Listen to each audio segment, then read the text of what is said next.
From the time an American child reaches the 6th grade, they are taught that the key to success in life is to do well in high school so that they can get accepted to the best possible college. The better grades they get in high school, the better college they will have an opportunity to get into.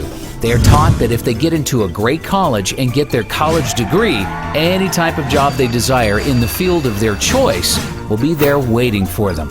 After getting their dream job, they will be able to buy any car and house they desire, start their own family, and live the American dream. Most Americans today have an expectation of future economic success simply by obtaining a college degree. The entire purpose of elementary school is to prepare students for high school, and the entire purpose of high school is to prepare students for college. In fact, the U.S. now has hundreds of private college preparatory high schools that, at a cost of $25,000 per year, are supposed to increase students' chances of getting into a top-tier college. Students are taught to believe that if they don't go to college, they will be on a path to nowhere and will have no chance of ever building a successful career. Government regulations like No Child Left Behind have left grade and high schools in shambles. Instead of teachers having the freedom to think outside the box and use creative techniques to prepare their students for the real world, they are forced to be narrow-minded and teach with worthless information that will never help their students have successful careers. Today, there are no high schools left in America that teach students the knowledge necessary to start their own business, invent their own product, or even how to use the internet and other free resources to become educated about things without attending college. The annual cost to attend the average private four-year college in America today is $27,293, up 29% from 5 years ago, during the 2005-2006 school year when the annual tuition cost $21,235. This does not include the cost of textbooks, which have tripled over the past decade. Colleges are now charging $200 for each single textbook that has no resale value because they put out new, slightly revised versions with a new name each year. The textbook publishers are even colluding with college bookstores to make custom textbooks so that students can't save money by buying them online. Colleges are getting kickbacks from publishers in order to destroy the used textbook market, which by itself is proof enough that college administrators are only interested in lining their own pockets and have no interest in helping their students.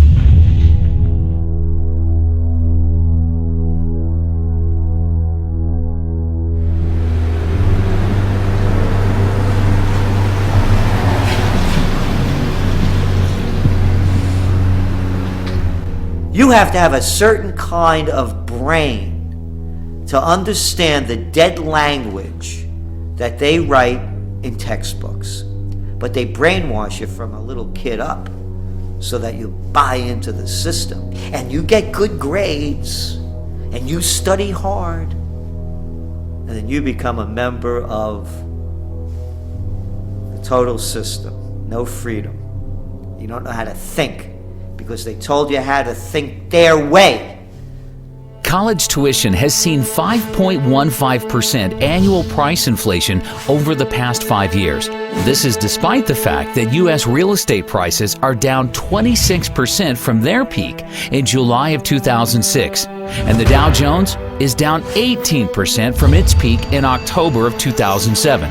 Even oil is down 38% from its peak in July of 2008. During the financial crisis of 2008, Americans lost $10.2 trillion in paper wealth, and college is the only thing in America, besides the cost of health care, that did not at least temporarily decline in price. Inflation has made it impossible. Again, when I was a kid, you never heard parents saying, we're planning and putting money away for your education because it's going to cost us $100,000 and we have to keep putting that money away so that when you graduate, not only will you not pay us back, you're not even going to get a job. Over just a 2-year period from December of 2007 through December of 2009, 8,363,000 jobs in America were lost, or 6.1% of total jobs.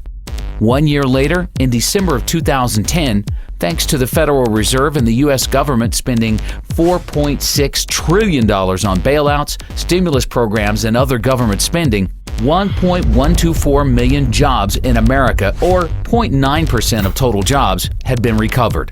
That is over $4 million spent for each job created. As we move deeper into this Great Recession, that we believe as inflation continues to skyrocket, the reality of a Great Depression will come in, because people will realize that all that worthless money you have can't buy you much of anything. You're going to see more and more people, as they're already doing it, believing that by going to college, that's going to be their passport to the future. It's not what it used to be. A degree, a college degree, a BS, what does that buy you? And I love the mentality. The mentality is this, that corporations and businesses won't hire a person unless they get a degree. Not me. I don't care if you have a degree. It makes absolutely no difference. I want you to have a mind, be able to think for yourself and think on your feet, and be energetic and love what you're doing and have a passion in so many different other ways. Not to be able to just regurgitate what you're being told. And that's all it's come to. It's regurgitation. During an economic downturn when Americans are losing their jobs, their primary instinct is to seek higher education in order to make themselves more attractive to potential employers and better position themselves to receive a job. However, how are Americans supposed to spend $27,293 per year for college when they have no savings or income to pay for it? The U.S. government, with the backing of the Federal Reserve, in the same way they created the real estate bubble by providing mortgages to all Americans through Fannie Mae and Freddie Mac, regardless of whether or not they had any capacity to pay the loans back, has been using the exact same easy lending practices to create one of the largest bubbles in U.S. history, the college bubble.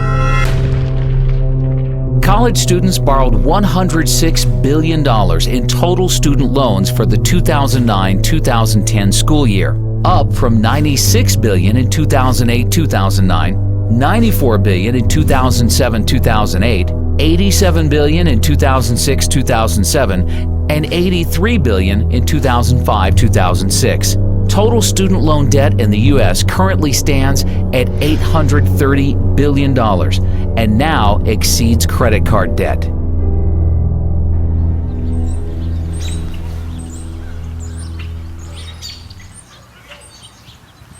I was so pro-education. That's all I wanted in my life was an education. And you know, I'd like to still be pro-education, Right. but to put anybody through what I've been through, no. Really, in my case, the education, I think, really ruined my life. Right.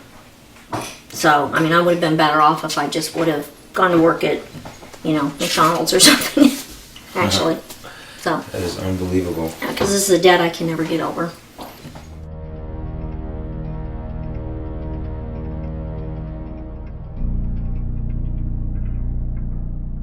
The U.S. government created Fannie Mae and Freddie Mac in order to make housing more affordable, but instead, their actions drove housing prices through the roof and made buying a house impossible for most Americans unless they took out no-money down teaser loans with interest rates that substantially increased after a year or two. The U.S. government has been trying for decades to make college more affordable, but its actions have accomplished the complete opposite effect. College is now impossible for most students to afford without getting deeply into debt to do so. All across the country, Americans are graduating college with mortgages before they even buy a house. When I graduated from my undergraduate degree, I had $300 in student loans that I owed. $300. you can hardly buy 2 cups of coffee and a meal at the student union these days for $300. So when I graduated with my undergraduate degree, what you got in exchange for your education was lifetime indenture and a new house. Right? So you got to buy the mortgage. That's what you got. You got your degree, you got out of school, you got a job, and therefore you bought a house because culture drives you to buy a house. So now you're in debt. You have to work. Now you have to be part of the wage slave economy for the next 20 or 30 years until the house is paid off. These days, college is the new house, and you don't even get the house. As soon as you get out of school, you're indentured for life.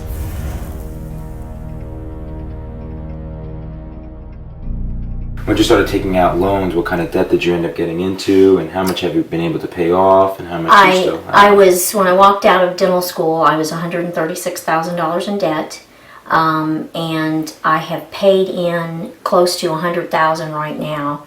They say I owe $300,000, so I still have quite a bit, obviously, that I can't manage anymore.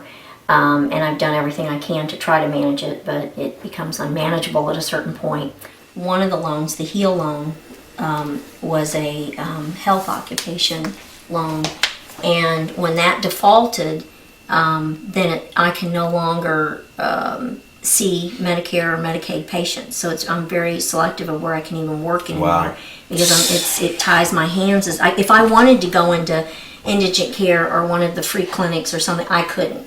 Right. When I was first told this, I was told by my attorney that I would not get Medicare or Medicaid. I said, well, okay, there's not much I can do. And for many years, that's what I believed, because that's what he thought they meant. Well, comes to find out, that's not what it was at all. It was that I was not able to work on patients in Medicare or Medicaid. And so when I went to work for this place that I'm working, I thought we were fine because we don't take them. Well, there happens to be some federal employees that now I can't see. I didn't even realize that. And so when we realized it, the office manager sent a note to them and said, what's the deal? And they said, well, she knows all about this. No, I don't know about it, neither do the attorneys, and neither does anybody else. I mean, these laws are so vague, it's just amazing. So now I have to watch who I see. And fortunately, my employer has worked with me, or I would be out of a job, basically. But they're very vague, and they keep you in the dark. They don't really try to help you or figure any of this out. They don't work with you. I know there's the new income-based repayment, but I don't fall into any of that, So I don't know. I just don't want to see it happen to anybody else. Right. That's my problem. There's no compassion there. There's no none. help. No help, no compassion, nothing. They're just vultures.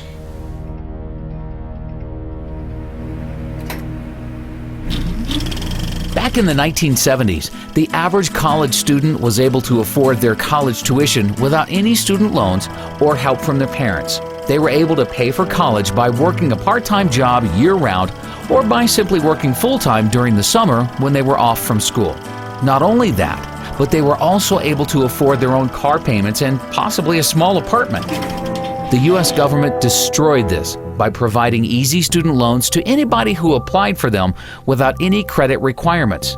Over the past decade, any 18-year-old has had the ability to take out large student loans without even being asked if they have a job, what their high school grades were, what they intend to major in, or any other information that would help determine their future ability to pay back the loan.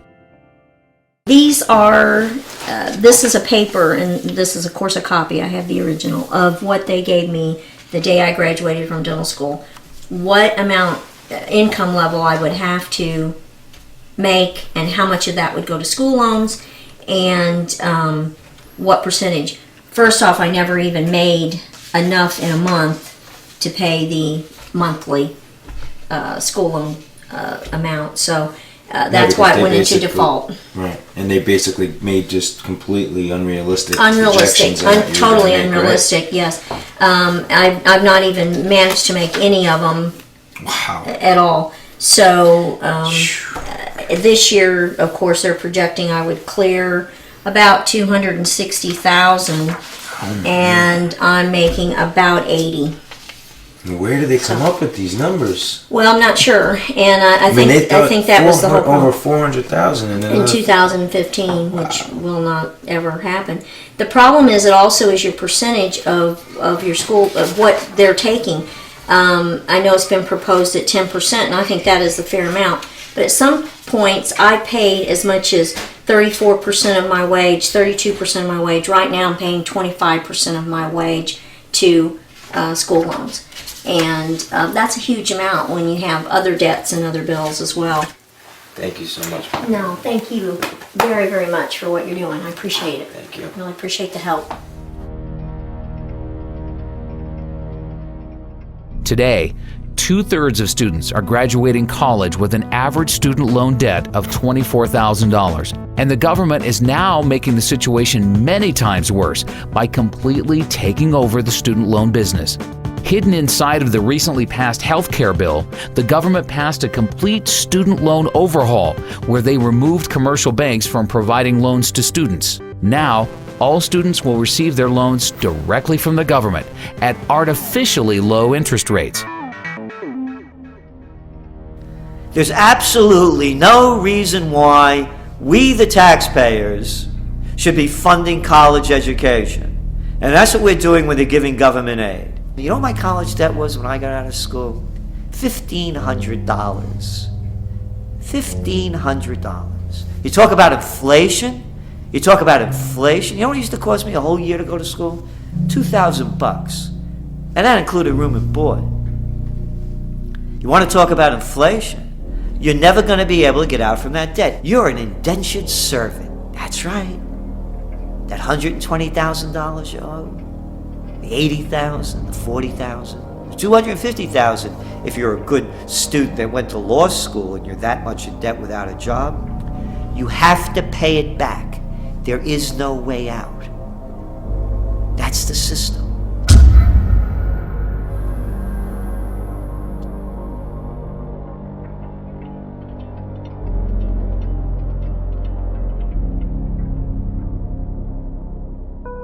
One of the unintended consequences of the Wall Street bailouts of 2008 is that now most American students believe that if they take out loans to attend college but can't find a job to pay them back, they will be bailed out by the government and have the loans forgiven. NIA believes this is indeed what will ultimately happen, and therefore it will be U.S. taxpayers who end up paying for the artificially inflated, sky-high tuitions for all college students who can't or choose not to repay their loans. It won't only be taxpayers who suffer. All holders of U.S. dollars worldwide will ultimately pay for everybody's student loans, as the Federal Reserve is likely to print the money to make up for these bad debts, which will lead to hyperinflation and a worthless U.S. dollar. Many students are outright abusing the system. Although government student loans get sent directly to the college or university to pay for a student's tuition, private student loans that are guaranteed by the government usually get sent directly to the student in the form of a check. NIA has been hearing countless reports of students using this free student loan money to buy food, electronics, clothing, jewelry, even cars. The friend of one NIA member used his student loan money to rent and furnish a fancy apartment in Manhattan and didn't even go to college. Even when the loan comes directly from the government and goes straight to the college, there is often thousands of dollars left over each semester after tuition is paid for. This extra money then gets dispersed directly to the student in the form of a check. There is an epidemic in America of students using their student loan money for non-educational purposes, and absolutely nothing is being done to stop this from happening. This is complete insanity, and all Americans will pay for the madness in the very near future.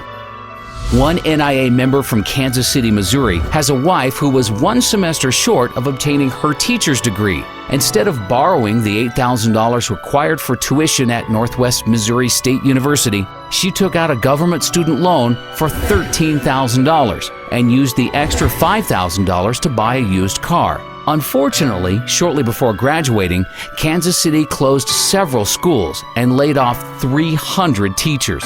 She is now working at a school cafeteria for $8.50 an hour. Although she was required to make monthly payments of $146 for 10 years, after calling the government student loan office and inquiring about their income-based payment plan, they agreed to reduce her monthly payments to zero. With all the modern technological advances the world has been experiencing in recent years, the cost of a quality college education in America should be getting cheaper. It is now cheaper to purchase a plasma television or laptop computer than years ago because the government doesn't subsidize purchases of these products. If there was a true free market in college education, colleges would be figuring out more cost-efficient ways to educate students using modern technology in order to bring tuitions down and compete against each other for the enrollment of students. By guaranteeing student loans and providing too much financial aid to students, the U.S. government destroyed the free market in college education. One NIA member who is 50% owner of a private vocational school tells us that he is legally forced to raise tuitions every time the government raises financial aid to students. The government's 90-10 rule mandates that at least 10% of a private for-profit college's income comes from non-federal government sources. Therefore, private for-profit colleges must keep raising tuitions to stay within the 90-10 rule. The government needs to get out of the education business completely and allow private banks to re-enter the market and compete against each other in order to offer loans at reasonable interest rates to students who will have the best ability to pay them back. The reality is, the majority of the students who qualify for loans today from the government would no longer qualify. But this will force colleges to either bring down their expenses in order to charge affordable tuitions or close their doors for good. Colleges in America spent $10.7 billion on construction projects in 2009, down from an average $14.7 billion spent per year from 2005 to 2007, but still very excessive. Colleges have recklessly spent to build new libraries, gyms, sports arenas, housing units, etc., all for the purpose of impressing potential students and their families. None of these projects have added anything to the quality of college education in the U.S. Many colleges have very large levels of debt they undertook to build new construction. With most college endowment funds being crushed in recent years due to collapsing real estate and stock market prices, many colleges have very poor balance sheets that won't be able to withstand the slightest drop in enrollments. Jocks! Grown-up jocks! Excuse me, they're coaches now. Hey, coach. Making millions of dollars. For what does this have to do with education? What a waste. What a waste. 2-bit universities fielding baseball teams, football teams, basketball teams. For what? To entertain the kids? Yeah, you could do this if you're a very rich society and you have the money to waste. But not during a great recession. And not as the median household income of the country continues to decline. And not as you're sending all of these kids to get degrees in worthlessness, because that's what these university degrees are, a lot of them.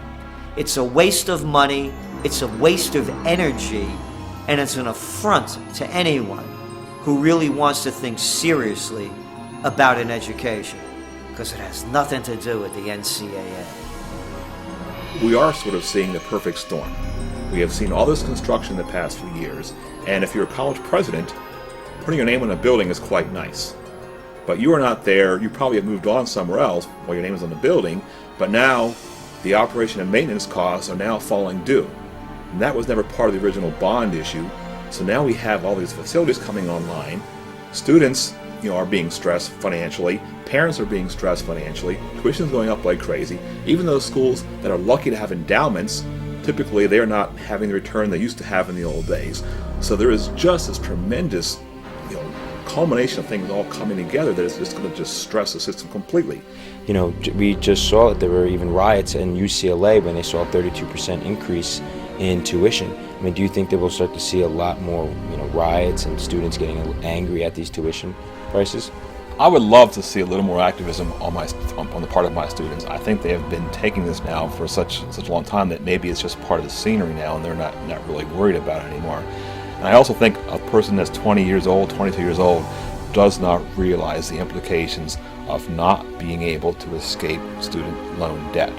When I was in my high school years, at that time, many people were going to college, borrowing the money to go as far as all the way through medical school. And when they graduate from medical school or law school, they would simply just up and declare bankruptcy. But in its wisdom a few years ago, as you probably know, Congress changed those rules in that you can no longer discharge student loan debt through bankruptcy. And now, even if you happen to make it to Social Security and you still owe them money, they're going to come after your Social Security check, if it exists, which I don't think it will. With NIA projecting all U.S. interest rates to rise dramatically over the next few years to multi-decade highs, many colleges will likely be forced to double or triple their average tuition inflation rate to 10 or 15%, just to cover rising interest payments. As the word spreads about this documentary and Americans become educated to the truth, more and more students will wake up to the fact that college education is the largest scam in American history. We are about to reach a point where students say enough is enough and refuse to pay higher tuition prices. There are currently a total of 4,168 public and private 2- and 4-year colleges in the U.S. In the near future, as the U.S. dollar begins to collapse and American families are forced to spend more than 30% of their income on food, we expect to see a sharp contraction in the number of colleges in America. NIA conservatively believes 20% of American colleges will close by the year 2020. Of the colleges that remain open, NIA projects an average decline in enrollments by the end of this decade of between 15 and 30%. In fact, enrollments by American students in each college could decline by as much as 50%, with Chinese students using their soon-to-be strong yuan to become educated in the U.S. and price American students out of the market. NIA also projects for most colleges to reduce their faculty sizes by between 25% and 40%, which will mean larger class sizes and a further decline in the quality of education. If we were doing such a wonderful job and producing such geniuses coming out of universities, you think we'd be in the problems that we're in now? Do you think that we would be among the most unhealthy nation of people in developed nations? Do you think that we would be gobbling down junk food? Do you think that we would be prescription drug addicts as a society? Do you think that we would be in the greatest recession that's heading toward the greatest depression? Do you think we would be in Iraq and wasting trillions of dollars fighting losing wars in Afghanistan and now in Pakistan? Do you think that we would have presidents and senators and congressmen and legislators of such low mentality that we have now? Do you think that we would have the rampant greed of the white shoe boys on Wall Street if the universities were turning out anything of quality, considering the trillions that are spent and the tens of millions that are educated?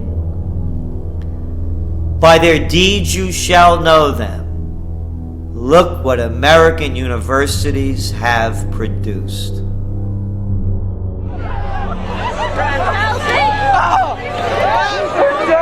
The simple truth is, any American high school student who has any savings put away that they are planning to spend on college would be much better off simply investing this money into physical silver. A senior in high school with $30,000 in savings who buys physical silver today will likely have enough money to buy the median U.S. home 4 years from now.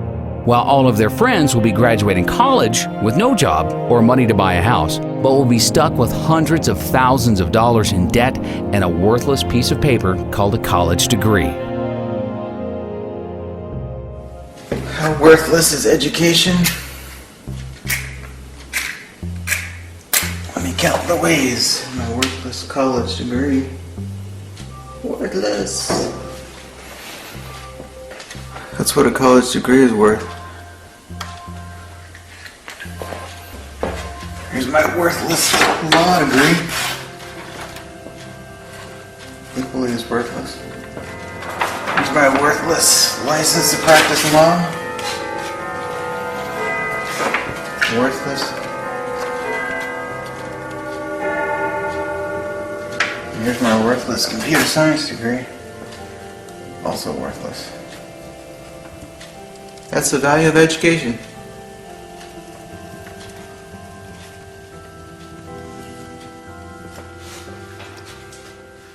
If somebody were graduating from high school today and wanted to know whether they should go to college, I would say they should run, not walk away from college, because the industrial age doesn't have long to go. There's no way that I would encourage somebody to go 4 years or more to undergraduate school, rack up a bunch of debt, and learn a bunch of nonsense that isn't going to do them any good when there's no fuel at the filling station, no food at the grocery store, and no water coming out of the municipal taps. Well, why would you go to college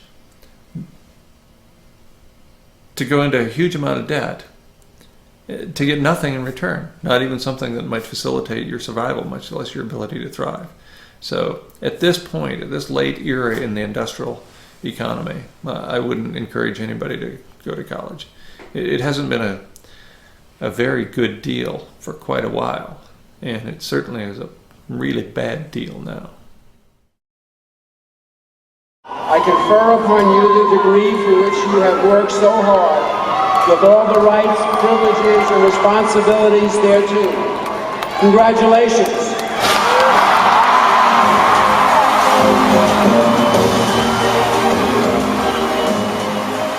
As fast as college tuition costs are rising, the value of a college degree is declining even faster.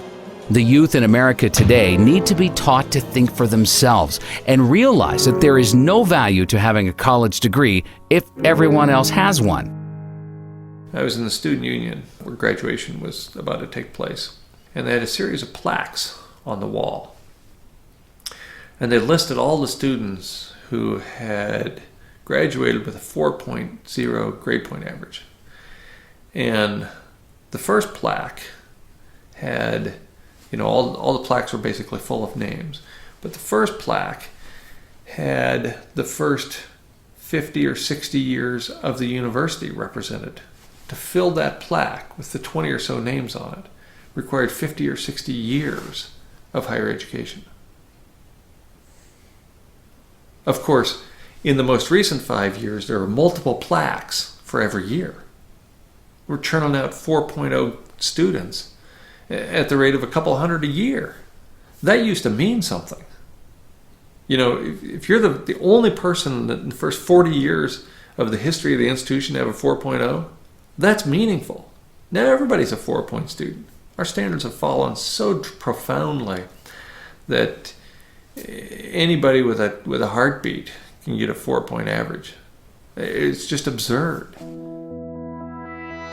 The U.S. Bureau of Labor Statistics reported in April of last year that as of October 2009, 70.1% of 2009 high school graduates were enrolled in colleges or universities, an all-time high since they began keeping this statistic, and up from 68.6% of 2008 high school graduates enrolling into college.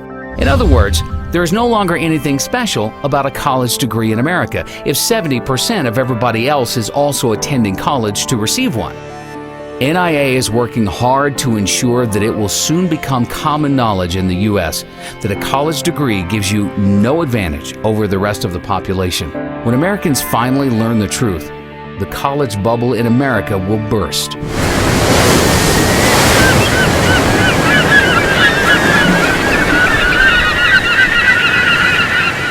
College enrollment has been increasing really since the late 80s. But what kind of is an unknown secret is since 1992, the majority of college graduates, 60% of them were in positions that the BLS considered low skill and typically did not require a high school education. For example, 20% of all the new waiter and waitressing positions created since 1992 have been filled by college graduates.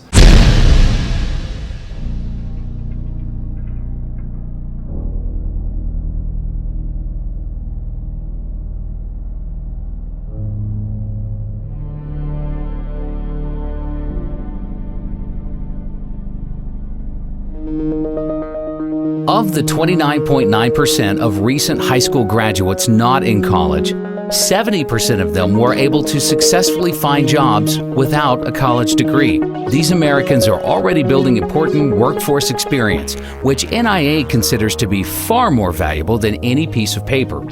By comparison, only 42.1% of recent high school graduates in college have a job. And most of these are part-time jobs where the students are building very little workforce experience. The 57.9% of students in college without jobs, not only are they wasting their savings and getting deeply into debt for a worthless piece of paper, but they are losing out on valuable income they could have been earning during those 4 years. One of the greatest myths in America today that is used to scam Americans into overpaying to attend college is that college graduates make more money in their lives than Americans without college degrees, and therefore a college degree is a great investment. According to studies from biased organizations like the College Board, Americans with college degrees will earn $1 million in additional income over their lifetime compared to high school graduates with no college degrees. You know that college graduates earn $1 million more on average than those without a degree? Graduates from four-year colleges earn nearly an estimated $1 million more. Most colleges and universities in America use this $1 million in additional income statistic to hype and sell their product. It has been repeated so many times that it's just about been accepted by all with nobody questioning its validity. However, for any student thinking of attending college, they need to consider the facts surrounding this number and compare it to the true cost of attending college. With the cost of annual college tuition now at $27,293, if we assume continued 5.15% college tuition inflation over the next 4 years, the average cost for a student entering college now to receive their bachelor's degree in 4 years will be $117,900. Therefore, even with the current college inflation crisis, an expenditure of $117,900 on the surface seems like a good investment if the return will be $1 million. The secret truth is, most college students do not receive their degree in 4 years. The Americans who are earning $1 million more in their lifetimes are actually spending an average of 6 years in college before receiving their degrees. Therefore, assuming continued 5.15% college tuition inflation for years 5 and 6, the total cost for the average student's degree in order to earn their $1 million in extra income will be $186,349. For those who borrow that full amount and pay it back over 10 years at a 6% interest rate, the additional interest expense would be $61,914, bringing the total cost of the degree up to $248,263. Then you need to consider the matter of lost income. The average high school graduate who finds an entry-level job without a college degree earns $35,400 per year over the first 6 years. For the majority of college students who don't have jobs, they are losing $212,400 in income over their 6 years in college.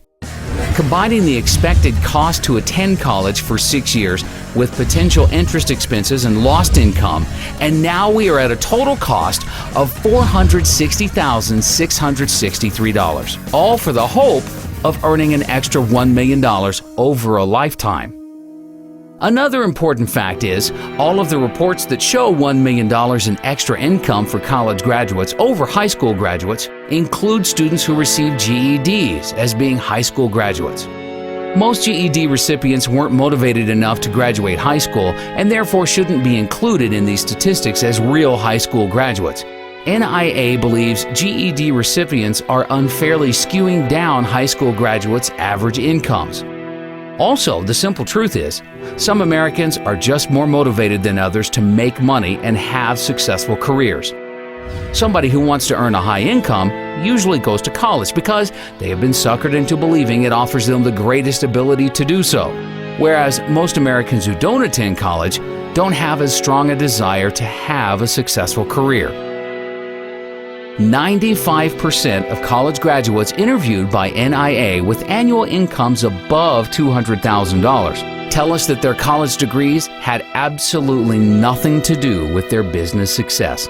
In fact, of these same people surveyed, 90% of them said that they probably would have become successful at a much earlier age and be making even more money today if they didn't waste so many years of their life attending college. The phony $1 million in additional income study that was conceived by the education industry in order to deceive Americans into overpaying to attend college is just one of many false, misleading studies that they have created in an effort to create an illusion that college is a good investment, no matter how high tuition prices rise. The mainstream media has been working with the education industry and helping them perpetrate their schemes on the American public. One of these schemes was the 2008 pharmacist shortage hoax. 3 years ago, there were 15 new pharmacist schools getting ready to open in the U.S. In order to create artificial demand for enrollments to all of these new schools, the industry decided to create an illusion that there was a huge shortage of pharmacists in the country that will continue for the rest of the decade, with 150,000 new pharmacist jobs needed by 2020. One place where the U.S. economy has too many jobs and not enough applicants is in pharmacies. Because there's a shortage of pharmacists, many are overworked from putting in long hours. With pharmacies open 24 hours a day and a huge population of aging baby boomers consuming larger amounts of prescription drugs, it adds up to an industry that cannot find enough pharmacists to go around. From the student standpoint, and our students know that when they graduate, they have a job. I mean, in fact, they have a job even before they have graduated. It's not that they can practice as a pharmacist, but they know they have been offered already a job. So that's one of the positive side. On the negative side is the pressure it's put on the schools to really come up with the number of pharmacists that are needed in the future. By some estimates, the U.S. would need more than 150,000 new pharmacists by 2020 to match supply with industry demand. Experts say the pharmacist shortage will continue for at least a decade or more. In the meantime, at least 15 new pharmacy schools are expected to open their doors by 2010, even as existing schools expand in size. NIA has been hearing dozens of reports from its members with family members who have graduated pharmacy schools 6 months to a year ago and have sent in their resumes to hundreds of different pharmacies in the New York metropolitan area and have yet to even receive one job offer. Even experienced pharmacists are having major difficulties finding pharmacist jobs. The husband of one NIA member retired 5 years ago as a pharmacist in New Jersey, but has now decided to re-enter the workforce so that their family can accumulate enough gold and silver to survive hyperinflation. Unfortunately, he was forced to leave his family and move to a rural part of Alabama in order to receive a pharmacist job paying only $18 per hour. Law schools have also been deceiving the public with false and misleading statistics. During the past decade, an unprecedented number of Americans went to school to become lawyers because they thought if they became a lawyer, they would immediately become rich. Some law schools are advertising that 90% of graduates are employed within 1 year of graduating. The unfortunate reality is, law schools are deceiving their students with these statistics because most of their graduates who are employed within a year of graduating are not employed at law firms. They can be employed at Walmart or McDonald's, but the law schools will still consider them to be part of their 90% employed within a year. A lot of schools right now will tout a job placement rate after graduation, or what percentage of their graduates are employed X amount of months after graduating with a degree. And what you're seeing sometimes is manipulation and outright just fraud in how they calculate this. One major law school was recently admitted to hiring a bunch of unemployed legal graduates to work in their admissions group at the same time their placement rate survey was being conducted. So yes, were they employed at the time? Yes, but it wasn't an illegal profession. Law schools are handing out 43,000 law degrees each year, yet 15,000 attorney and legal staff jobs have disappeared since 2008. Many people wonder why 60% of the U.S. Senate and 37% of the U.S. House of Representatives are lawyers.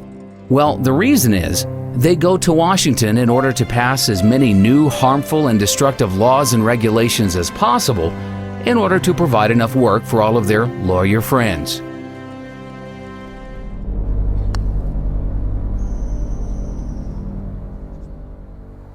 So I decided to go to law school. I went to Chapman University School of Law. I graduated in 2005 and passed the bar in 2005, July of that year.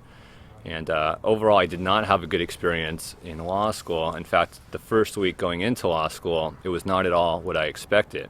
I thought that the law was to promote freedom and liberty and justice. And in fact, what I realized shortly after entering law school is what the law has become is an excuse for bureaucrats to regulate just about every aspect of our behavior. All of the needless legislation that is passed each year in order to provide work for lawyers has the devastating unintended consequence of destroying what little is left of the free market. Small businesses are the backbone of the U.S. economy, but it is now nearly impossible for a small businessman with limited financial resources to build a large, successful corporation in any sector because their legal costs would eat up all of their capital needed for research and development. Lawyers do very little to add real value to society. In fact, most legal and financial related service jobs on Wall Street are made possible solely due to inflation. It is because of the Federal Reserve's 0% interest rates and trillions of dollars in bailouts that all of these jobs exist. But these jobs only exist because money is being stolen from middle-class goods-producing workers and being redistributed to non-producing workers on Wall Street. A lot of people that I graduated with found the law to be very similar to how I found it, and that is, it wasn't really about helping people or benefiting the community. It was really just a system whereby bureaucratic lawyers make money trying to interpret complex statutes that really serve no purpose. There is a law for just about everything. You want to marry somebody who you love, you have to get a license to do that. You want to develop the real property that you purchased, you have to go to the city and get permits and licenses to do that. You need permits and licenses to do just about everything that should be legal because you're not hurting anybody else. To start your own business, you need a business license, you need your taxpayer ID number, you need all kinds of things just to get up and running. And so all these restrictions and laws and statutes, a lot of them which are not even passed by Congress, they're simply passed by administrative bureaucracies, they hamper the economy, they hamper economic growth, and they actually act in a tyrannical sense against people starting their own businesses and providing for themselves. 75 years ago, agriculture made up 28% of the U.S. GDP. Today, the service sector makes up 76.9% of GDP, and agriculture makes up only 1.2%. The only way for a country to produce real wealth is by farmers growing food, miners mining for gold, silver, and other precious metals, drillers drilling for oil, natural gas, and other commodities, and manufacturers manufacturing real goods that can be exported to the rest of the world. Goldman Sachs has never created one dime of wealth for our country. Yet most politicians in Washington have been brainwashed into believing Wall Street jobs are necessary for the U.S. to have a strong, viable economy.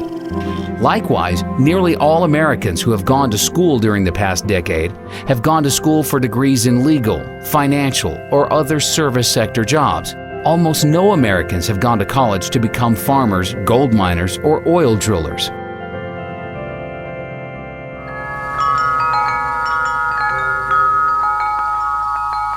You can go to college and learn from somebody that doesn't have a farm, and they'll give you an ag business degree. You know, most of the people teaching college don't have a farm, don't know how to manage it, and don't want a farm. I say if you want to learn how to do something, try to study under the person that can do it the best that he can do. There are jobs everywhere. You have to create a job. You don't get a job, you make one. Americans have taken food for granted for far too long because Americans have been able to buy food at artificially low prices, with the average American family spending only 10% of their income on food. However, on October 30th, 2009, NIA published an article predicting inflation would appear next in food and agriculture. NIA said, a worldwide shortage of farmers combined with food inventories falling to record lows is setting up the perfect storm for an explosion in agriculture prices. From the time NIA wrote this article until now, we have experienced the largest ever short-term increase in agricultural commodity prices. Corn has risen by 75%, wheat by 65%, soybeans have risen 51%, sugar 45%, orange juice has risen by 58%, coffee has risen 71%, and cotton has risen 124%. Because very few Americans went to school to become a farmer, and everybody needs to eat, agricultural commodity prices will continue to skyrocket, and farmers are going to get wealthy in the years ahead, while lawyers and bankers will see a dramatic decline in their standard of living. The free market will adjust and see to it that lawyers, bankers, and other non-producing financial service workers see a 90% decline in their real incomes. Everybody can't be a college graduate. Somebody's got to grow food. You know, everybody can't ride the wagon. Somebody's got to pull it. Somebody's got to be taking some risks. Somebody's got to be thinking. Somebody's got to have sweat. Last summer, this lady I was telling you about that bought some cattle from us, she came here to get some cattle in August, and my grandson was downstairs splitting firewood. We burned firewood in this building because it saves us about $600 a month over burning propane. So my grandson was cutting firewood, and he was swinging the axe down here and splitting logs. And it was August, and it was about 95 degrees, and she came in here to sit down, and she says, there's a kid down there cutting firewood. Said the sweat's dripping off of his nose. Said, what'd he do wrong? He didn't do anything wrong. It's his job. He's cutting firewood. That's her grandson. He's 14. You know, he'll cut, 6 cords of firewood a day. That's what he does. The only thing that has been supporting the U.S. service sector economy for so long is the U.S. dollar's status as the world's reserve currency and the world's willingness to hoard trillions of dollars in U.S. dollar reserves in order to trade oil and other valuable commodities. The U.S. dollar became the world's reserve currency because it was backed by gold and the U.S. had the world's leading manufacturing base. Today, the U.S. dollar is a fiat currency that is backed by nothing, and our manufacturing base has been rapidly deteriorating, with most of the products the world buys now made in China and other Asian countries. The Federal Reserve just announced that it will print another $600 billion, which will dilute the purchasing power of the U.S. Treasuries held by our creditor nations and cause them to soon abandon the U.S. dollar as the world's reserve currency. The entire U.S. economy is a Ponzi scheme that is dependent on the rest of the world continuing to buy larger amounts of U.S. treasuries. Pretty soon, not only will the world stop buying our treasuries, but they will dump the treasuries they already own. All of our deficit spending will have to be paid for by outright money printing. Although the government and media would like you to believe the U.S. economy is going through a recovery, the truth is, the U.S. economy is on life support. It is impossible to have an artificial boom created by artificially low interest rates from the Federal Reserve without a major depression afterwards. The U.S. real estate bubble was the largest artificial boom in history. The panic of 2008 was the free market trying to correct the imbalances with a bust. But the Federal Reserve prevented a necessary depression from happening by taking trillions of dollars of worthless assets onto its balance sheet. None of the imbalances have been fixed, and the real depression is still to come. But unlike the depression of the 1930s, which saw falling prices, the upcoming depression will be a hyperinflationary Great Depression, with prices for food, energy, and everything else Americans need to live and survive soaring through the roof. All young Americans today should be entering the workforce as soon as possible in order to generate enough income so they can accumulate physical gold and silver. When the US dollar collapses, only those with gold and silver will be able to buy food and other goods needed to live and survive. Those with the most gold and silver will have the best chance of surviving the upcoming collapse of the US dollar. Our country needs to wake up to the reality that the world is changing and Americans will need to undertake new methods of survival. The American mindset has become so obsessed with the belief that college is the key to success that by the time most people wake up to the truth, it'll be too late. One NIA member recently took his son to the doctor, and the doctor asked his son if he was going to attend college. After his son said he doesn't know what he wants to do, the doctor went on for 10 minutes praising the virtues of a college education. Our member then explained to the doctor the realities of our new world and how college is a scam and no longer worth attending. The doctor didn't know what to say except, well, over time, college graduates make more. NIA believes that the future of education is over the internet.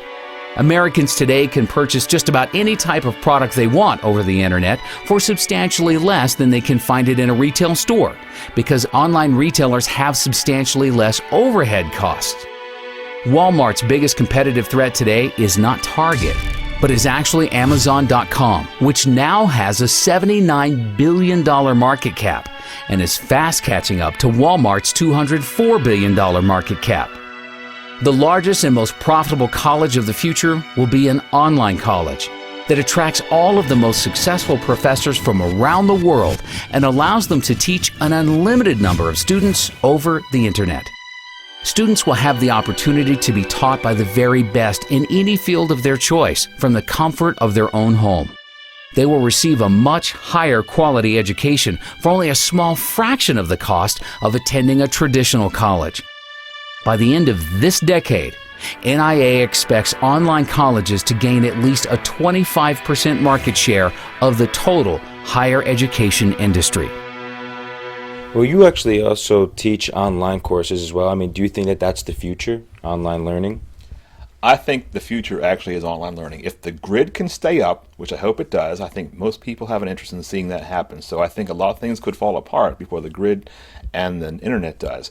So I think that's the way. I always ask my students, does it really make a whole lot of sense for all 20 of us to drive here every Tuesday and Thursday to get together to talk about digital media stuff, when we really could do this with a little bit of re-engineering and actually have, instead of all of us coming together, if I came to you wherever you were?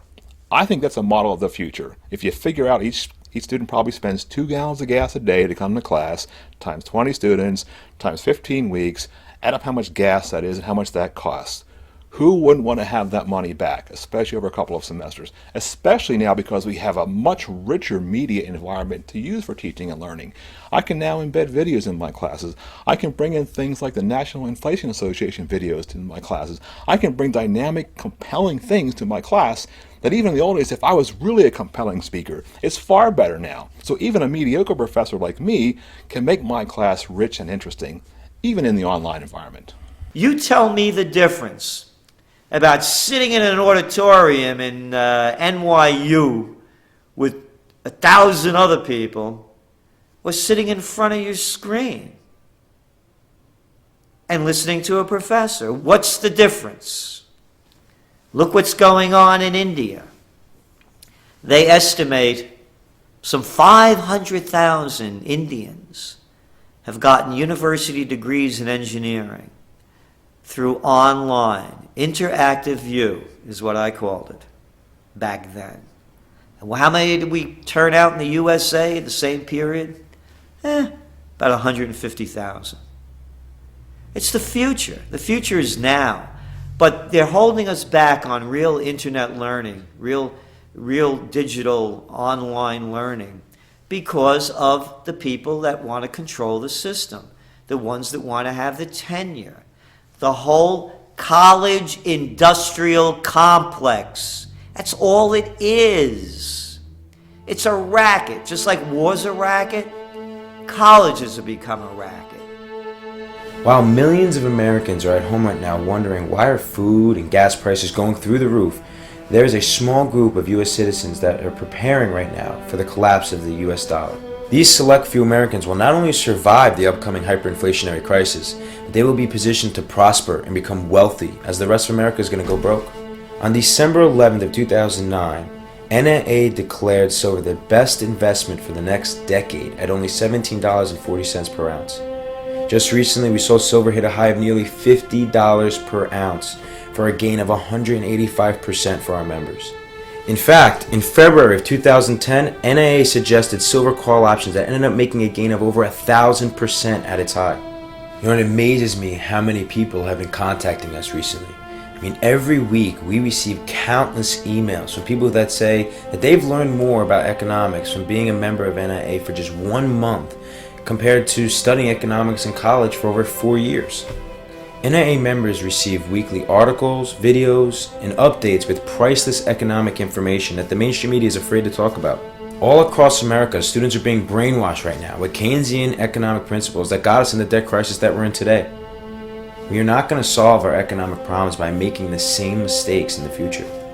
After the financial crisis in 2008, the U.S. should have went through a much-needed recession, where we saw the free market rebalance our economy from the ground floor. That way we would have built on a solid foundation, saw a real recovery with real economic growth in the future. A record 44.2 million Americans, or 14% of our population, are on food stamps right now to put food on the table. I mean, with the government about to go bust, these entitlement programs are a thing of the past. You know, 2/3 of Americans are getting ready to retire and actually believe that Social Security is going to be able to support 50% of their income.